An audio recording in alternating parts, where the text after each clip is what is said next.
هل عمرك غيرت طريقة كلامك علشان ناس معينة تعجب بيك؟ ضحكت على حاجة مش بتضحك بس علشان الناس اللي حواليك كانوا بيضحكوا؟ خبيت حاجة بتحبها أو اتكسفت تعترف بيها علشان ما تبانش غريب؟ كل ده بتحاول تعمله علشان تبقى النسخة اللي الناس تحبها لدرجة إنك في الآخر نسيت أنت كنت مين. اتكلمنا قبل كده عن الجزء الأول من فيلم انسايد أوت وعن رحلة نضوج مشاعر رايلي وأهمية التعبير عن المشاعر الإيجابية والسلبية. وحقيقي بجد اتشجعنا جدا بردود افعالكم والكومنتات الايجابيه الكتير، وطبعا مطالبتنا بالجزء الثاني. وعلشان احنا ما نقدرش نرفض لكم طلب، اهلا بيكم في الجزء الثاني من انسايد اوت. كتير من الناس شافوا فيلم انسايد اوت 2 على انه فيلم عن القلق، شافوه انه بيشرح لنا ازاي القلق بيشتغل جوه دماغ المراهق. وده في الحقيقه كلام صحيح، بس مش الصوره الكامله.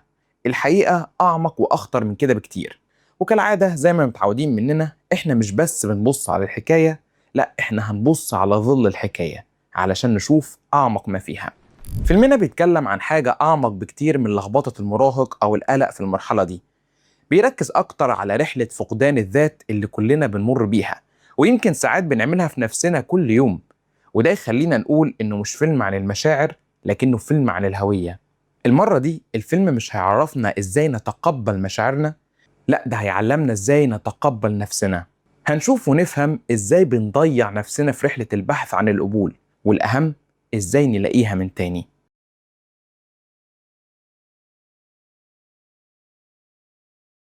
علشان نفهم حجم الكارثة اللي احنا داخلين عليها، لازم نرجع بالزمن ونشوف الدنيا كانت عاملة ازاي قبلها. الجزء الأول من الفيلم انتهى على نهاية مثالية. فرح استوعبت أخيرا إن حزن ليها دور مهم. غرفة التحكم نفسها كبرت وبقى فيها اوبشنز للمشاعر مركبة، زي الفرح اللي فيه حزن والغضب اللي معاه خوف. ورايلي بطلة حكايتنا بقى عندها وعي أعمق بنفسها. الفيلم بيخلص وفرح بتقول إيه يعني اللي ممكن يحصل تاني؟ وده يا عزيزي المشاهد نعيم الجهل في أوضح صور. الجزء الثاني بيبدأ من هنا، من العالم المثالي ده. رايلي عندها 13 سنة، حياتها مستقرة جدا، عندها صديقتين مقربين منها، فريق هوكي بتحبه، وعيلة بتدعمها. وجوه دماغها الخمس مشاعر الأساسية عايشين في تناغم وانسجام يحسدهم عليه أي فريق عمل في أكبر الشركات، شغالين مع بعض زي الأوركسترا، كل واحد عارف دوره بالظبط. والأهم من كل ده إنهم بنوا مع بعض أهم حاجة في دماغ رايلي: الإحساس بالذات. الفيلم بيصور الإحساس ده على شكل وردة من النور في نص أوضة التحكم. كل خيط نور فيها هو اعتقاد رايلي كونته عن نفسها من تجاربها. اعتقاد بيقول أنا صديقة كويسة، واعتقاد تاني بيقول أنا لاعبة هوكي شاطرة، والتالت بيقول أنا بنت كويسة لأهلي. ومجموع الاعتقادات هو اللي بيكون هويتها، هو اللي بيخليها لما تبص في المراية الصبح تعرف هي مين. وخلي بالكم من الجملة دي علشان مهم جدا لكلامنا بعد كده. الإحساس بالذات كان هو الدستور اللي بيحكم تصرفات رايلي. المشاعر الخمسة كانت بترجع له علشان تعرف تاخد قرارات. لما رايلي بتتحط في موقف، فرح وباقي الفريق بيبصوا على الوردة ويسألوها: الشخص اللي عنده القناعات دي المفروض يتصرف ازاي؟ أنا صديقة كويسة، يبقى طبيعي أساعد صاحبتي. أنا لاعبة شاطرة، يبقى هتمرن أكتر. النظام ده كان مثالي، جنة صغيرة جوه جمجمة طفلة هتبدأ خلاص تدخل مرحلة جديدة. لكن المشكلة وكالعادة يعني فرح قائدة الفريق كانت شايفة إن وظيفتها هو الحفاظ على الجنة دي بأي تمن.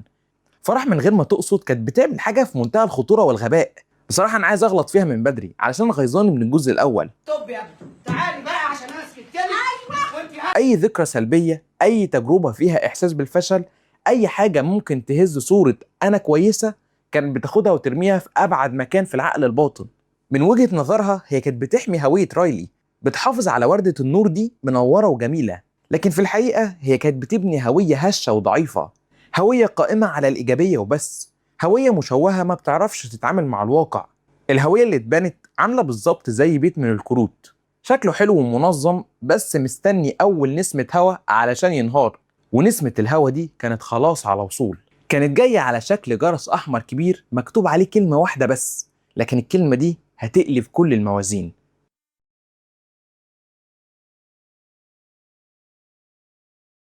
في نص الليل وفي هدوء غرفة التحكم بيضرب إنذار أحمر، صوته عالي ومزعج. فجأة الباب بيتكسر، بيدخل فريق عمال هدم بيهدوا كل حاجة حرفيا، بيكبروا لوحة التحكم، بيضيفوا أزرار جديدة ألوانها غريبة ومحدش فاهم دي بتاعت إيه. المشاعر القديمة واقفة مصدومة ومش مستوعبة. المشهد ده هو تجسيد عبقري ومباشر جدا للي بيحصل جوه دماغ أي مراهق. فجأة دماغك اللي كنت فاكر إنك حافظها ما بقتش بتاعتك، جسمك اللي كنت عايش فيه بقى غريب عليك، وكمية التغيرات اللي بتحصل مخك ما بقاش قادر إنه يجاريها. الفيلم بيورينا إن البلوغ مش مجرد تغييرات هرمونية، دي عملية إعادة هيكلة كاملة للدماغ، هد وبنى، فوضى هدفها تجهيز المكان لمرحلة جديدة من حياتك. ومن وسط الدوشة والزحمة والتكسير بيظهر سكان المقر الجداد، 4 مشاعر جديدة معقدين أكتر من صحاب البيت القدام. أول الشخصيات هي حسد، كائن صغير ولطيف بعيون واسعة، كل وظيفتها إنها تبص على إيد اللي في غيرها وتتمناه، ودي مش بالضرورة حاجة شريرة، لكنه محرك قوي جدا للسعي. بعدها بنشوف شخصية ملل، في الأغلب هتلاقيها طول الوقت ممددة على الكنبة ماسكة الموبايل ومفيش حاجة عجباها. يعني لو عامل نفسك كاريزما ومش مهتم بأي حاجة خالص وانت من جواك هتموت وتاخد الحاجة دي، يبقى كده انت عندك شخصية ملل شغالة كويس. لو افتكرت موقف معين الشخصية دي ظهرت فيه شاركنا في التعليقات. وتالت شخصية معانا هي شخصية إحراج، عملاق ضخم لونه وردي بيحاول يخبي نفسه مع كل غلطة بيعملها. ده بيمثل صوت الخوف من حكم الناس عليك، والإحساس إن كل العيون بتراقبك ومستنياك تغلط. لكن الرابعة دي كانت القائدة، لونها برتقاني، حركتها سريعة جدا، سنانها بارزة كأنها دايما متفاجئة، عينيها واسعة كأنها بتحاول تشوف بزيادة، كأنها عايزة تجهز للمستقبل. ودي شخصية قلق. لحظة ظهور قلق كانت لحظة محورية جدا في الفيلم. على عكس خوف اللي كان بيهرب من الخطر اللي موجود دلوقتي، قلق متخصصة في الأخطار اللي ممكن تحصل بعدين. خوف يشوف أسد يجري، لكن قلق تقعد في أوضتها تتخيل مليون سيناريو لظهور الأسد. إزاي نتفاداه؟ لو ظهر نعمل إيه؟ طب لو فشلنا هيحصل إيه؟ وممكن أصلا بعد كل ده ما يكونش فيه أسد. شايفين الفرق واضح إزاي؟ خوف هو شعور بيعيشنا دلوقتي، لكن قلق بتعيشنا بعدين، لدرجة إن إحنا بننسى دلوقتي، لكنها برضه في الحقيقة مهمة علشان نبص للمستقبل ونخطط له. قلق بتعرف نفسها على المجموعة بمنتهى الثقة، أنا بخطط للمستقبل، معاها شنطة مليانة خطط وسيناريوهات لكل الاحتمالات. دي مش جاية ضيفة، هي جاية تستلم الشغل. هنا بيبدأ أول صراع ما بين مدرستين في الحياة. المدرسة الأولى مدرسة فرح، عيش اللحظة، ركز على الإيجابيات، خلي رايلي مبسوطة دلوقتي. المدرسة التانية مدرسة قلق، دلوقتي مش مهم، المهم بكرة، لازم نجهز لمستقبل رايلي، حتى لو ده معناه إنها مش هتكون مبسوطة دلوقتي، المهم تتبسط بعدين. فرح عايشة في الحاضر، قلق عايشة في المستقبل. فرح بتشوف رايلي كشخص، قلق بتشوف رايلي كمشروع، مش هتقدر تشوفها كشخص إلا لما المشروع ده ينجح في المستقبل. والمعركة دي هي اللي هتحدد مصير هوية رايلي اللي هتتكون في معسكر الهوك الصيفي. تخيل إن 3 أيام هيغيروا كل حاجة. رايلي رايحة المعسكر بحلم بسيط جدا، تقضي وقت حلو مع صحابها قبل ما كل واحدة تروح مدرسة ثانوي مختلفة. لكن قلق كان عندها أهداف تانية خالص. قلق عرفت إن مدربة المدرسة الثانوي الجديدة هتكون هناك ومعاها البنات المشهورات في الفريق. فجأة المعسكر ما بقاش فسحة، بقى اختبار مصيري، فرصة علشان رايلي تضمن مكانها في الهرم الاجتماعي للمدرسة الجديدة. الهدف ما بقاش الاستمتاع، بقى الإبهار. وهنا فرح ومدرستها القديمة في إدارة الحياة بقوا عقبة في طريق قلق، لأن من وجهة نظر قلق طريقة فرح ساذجة وطفولية.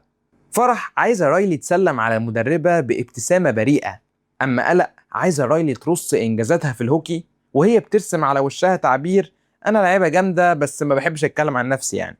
ده بقى هو الصراع ما بين الذات الحقيقية والذات الاستراتيجية. الذات الاستراتيجية هي الطريقة اللي بيعملها الشخص علشان يتحكم في أفكار وانطباعات الناس عنه علشان يعجبهم أكتر، زي إنه يسوق لنفسه بإنجازاته. ولما فرح حاولت تقاوم وتتمسك بالأسلوب القديم والعفوي، قلق ساعتها أدركت إن السفينة اللي ليها قائدين دايما هتفشل. قلق والمشاعر الجديدة قرروا إن المشاعر القديمة خطر على مستقبل رايلي، المشاعر دي صبيانية مش مناسبة للمرحلة دي. جمعوا ال5 في برطمان إزاز كبير، وقلق قالت جملتها التأسيسية: حياة رايلي بقت أكثر تعقيدا، هي محتاجة مشاعر متطورة أكتر منكم. وبعدها نفتهم لأقصى مكان في العقل، باك اوف ذا مايند، المكان المظلم اللي بتترمي فيه الذكريات المنسية. وبكده قلق سيطرت على غرفة التحكم. الانقلاب نجح، لكن قلق ما كانتش تعرف إنها لما نفت المشاعر دي هي ما نفتش مجرد 5 شخصيات كرتونية، دي قطعت علاقة رايلي بماضيها ونفسها الحقيقية. والمهمة اللي بجد كانت لسه هتبدأ، هدم الإحساس بالذات القديم وبناء واحد جديد على مقاس القلق.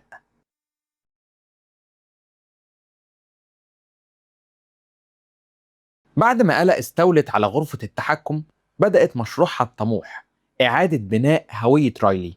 أول حاجة عملتها راحت لزهرة الإحساس بالذات، بصت لها بقرف. القناعات القديمة بتقول أنا صديقة كويسة، أنا بنت طيبة، قناعات بسيطة ومبنية على تجارب حقيقية. قلق شافت إن القناعات دي مش بس ساذجة، دي كمان خطر، فقررت تعمل هندسة عكسية للهوية. بدل ما القناعة تيجي بعد تجربة حقيقية، قلق قررت إنها تصنع القناعة الأول وبعدين تجبر رايلي تعمل تجارب تثبتها. وده تحول خطير. الدماغ الطبيعي بيشتغل كده، أنا عملت حاجة كويسة، اتبسطت وحسيت إحساس كويس، إذا أنا شخص كويس. لكن دماغ القلق بيشتغل كده، أنا لازم أكون شخص كويس، إذا أنا لازم أعمل حاجة كويسة، أنا هعمل الحاجة دي علشان أثبت لنفسي وللناس إني كويس. أنا مش مبسوط، أنا قلقان إني ما عملتهاش كويس كفاية. قلق بدأت تزرع أول خيط في الهوية الجديدة، راحت لجداول الذكريات، لكنها ما استنتش ذكرى حلوة تحصل، لا دي هي خلقت واحدة. تخيلت سيناريو مستقبلي، تخيلي يا رايلي لو بقيتي في فريق المدرسة، تخيلي لو صاحبتي البنات الجامدين وبقيتي مشهورة. السيناريو ده ولد شعور مؤقت بالأمل، وقلق أخدت الخيط الوهمي ده وزرعته في زهرة الإحساس بالذات. أول قناعة جديدة، أنا لازم أبقى لاعبة هوكي عظيمة علشان الناس تقبلني. تاني قناعة، عشان أكون من الناس الجامدة لازم أبعد عن صحابي القدام. وهكذا شوية بشوية قلق كانت بتبني هوية جديدة لرايلي، هوية مزيفة، كأنها مجرد أفاتار أو شخصية في لعبة مصممة مخصوص علشان تاخد القبول من بره. المشكلة إن القناع ده ما بقاش مجرد قناع، ده أكل الوش الحقيقي. إحنا بنشوف ده من تصرفات رايلي، بدأت تتعامل بطريقة مش شبهها. لما تقابل صحابها القدام، بدل ما تضحك معاهم بعفوية، بقت متوترة، بتبص حواليها تشوف هل في حد من الكبار شايفها ولا لأ.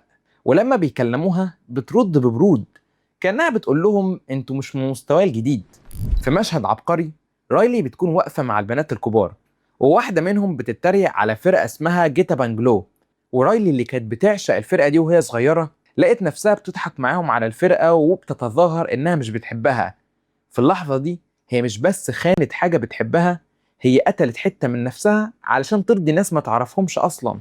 الأخطر حصل لما قلق بدأت تدفع رايلي أكتر وأكتر ناحية النسخة اللي شايفاها مناسبة للمستقبل.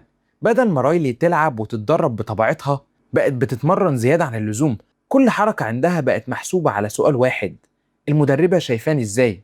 ولما عرفت ان المدربة كتبت ملاحظتها عن اللاعبات في المذكرة الحمراء، قلق شافت ان معرفة اللي مكتوب فيها ممكن يختصر كل الاحتمالات. دفعت رايلي انها تدخل مكتب المدربة وتفتح المذكرة علشان تعرف رأيها الحقيقي فيها وتتصرف على أساسه. قلق ما بقتش مجرد شعور، دي بقت ديكتاتور بيعيد تفسير التاريخ علشان يخدم أجندته. والنتيجة، رايلي بقت شخص غريب، متصنع، متوتر، فاقد للعفوية. كل حياتها بقت أداء مسرحي علشان تاخد تسويق من جمهور هو مش مهتم بيها أصلا. وتخيل إن الجمهور الحقيقي بتاعها، صحابها اللي بيحبوها زي ما هي، بقوا بيتفرجوا عليها من بعيد، مش فاهمين مين دي. للأسف رايلي تحت سيطرة القلق فقدت نفسها. الوردة المنورة اتهدت، اتبنى مكانها تمثال باهت من القناعات المزيفة، اسمه النسخة اللي الناس بتحبها. لكن في الوقت اللي قلق كانت بتبني فيه الإمبراطورية دي فوق، كان في ثورة بتتكون تحت.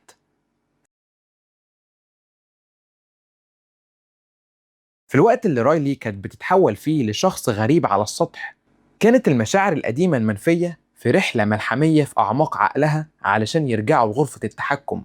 الرحلة دي هي تصوير مهم لرحلة العلاج النفسي واكتشاف الذات. فرح وباقي المشاعر لقوا نفسهم في مكان نقدر نسميه بدروم الذكريات، وده نفس المكان اللي فرح كانت بترمي فيه أي ذكرى سلبية. المفارقة هنا إن فرح بقت مسجونة في السجن اللي هي بنته بنفسها. وده كان أول درس ليها. لما بترفض جزء من نفسك هو مش بيختفي، هو بيستناك في الضلمة. في المنفى قابلوا شخصيات منسية من ماضي رايلي، أسرارها اللي دفنتها وأجزاء من شخصيتها اللي خبتها. قابلوا شخصية كرتونية بتتكسف منها دلوقتي، وقابلوا سرها الكبير. السر ده إن وهي صغيرة حرقت حتة من سجادة البيت. تخيل إن فرح كانت بتبص على الحاجات دي بقرف. لكن باقي المشاعر فهموا إن الشخصيات دي بعيوبها وأسرارها هي جزء من قصة رايلي، هي اللي خلتها رايلي بجد. الرحلة دي ورتهم أماكن مختلفة جوه العقل. وصلوا لمكان جديد ومهم، منجم القناعات. المكان ده عامل زي منجم كريستال عملاق. كل قناعة عند رايلي ليها جذر في المنجم ده.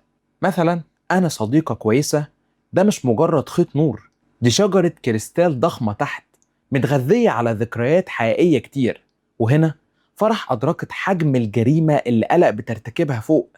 قلق مش بتبني قناعات، دي بتلزق استقرارات سطحية من غير أي جذور. وهم في المنفى لقوا الإحساس بالذات القديم بتاع رايلي مرمي. الوردة المنورة اللي قلق رمتها كانت بهتانة وضعيفة، لكن لسه فيها نور. فرح مسكتها كأنها كنز. دلوقتي هدفها بقى واضح، ترجع الإحساس بالذات لمكانه من جديد. وقتها فرح كانت لسه بتفكر بنفس الطريقة القديمة. الحل إننا نرجع زي زمان، لكن طبعا مفيش طريق سهل للرجوع. قلق دمرت كل الطرق. وهنا غضب بيجيله خطة مجنونة. قال لهم احنا مش هنطلع لفوق، احنا هنفجر اللي تحت علشان اللي فوق يقع. فساعتها قرروا يروحوا للمكان اللي فيه كل الذكريات السيئة والمواقف المحرجة، يحطوا فيه ديناميت على قد ما يقدروا علشان يفجروه، على أمل إن موجة الانفجار ترجعهم تاني لغرفة التحكم. الخطة دي هي استعارة للي بيحصل لما بنواجه نفسنا. ساعات علشان تطلع للسطح لازم تنزل لأعمق نقطة جواك وتفجرها. وبالفعل بينجحوا في تفجير جبل العار، والانفجار ده بيعمل تسونامي من الذكريات المكبوتة اللي بتغرق كل حتة في دماغ رايلي. فجأة قناعة أنا لاعبة كويسة بقت متغطية بذكريات كل المرات اللي فشلت فيها. المشاعر الخمسة بيركبوا الموجة دي ومعاهم الإحساس بالذات القديم. لكن في الطريق بيحصل حاجة مهمة. فرح بتبص على الوردة اللي في إيديها اللي بتقول أنا شخص كويس، وبتلاقي إنها مش ماشية مع الذكريات اللي حواليها اللي بتقول إن رايلي ساعات بتكون أنانية، بتكذب وبتفشل.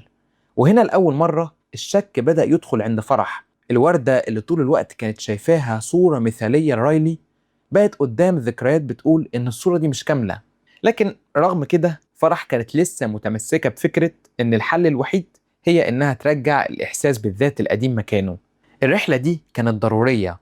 فرح كانت محتاجة تخرج من البرج العالي، تنزل وتشوف إن عقل رايلي مش مجرد مكان سعيد، لكنه غابة متشابكة ومعقدة فيها نور وضلمة. لما وصلوا أخيرا على أبواب غرفة التحكم، فرح ما كانتش نفسها فرح اللي خرجت، كانت أعمق، أكثر حكمة، ومستعدة للمواجهة الأخيرة.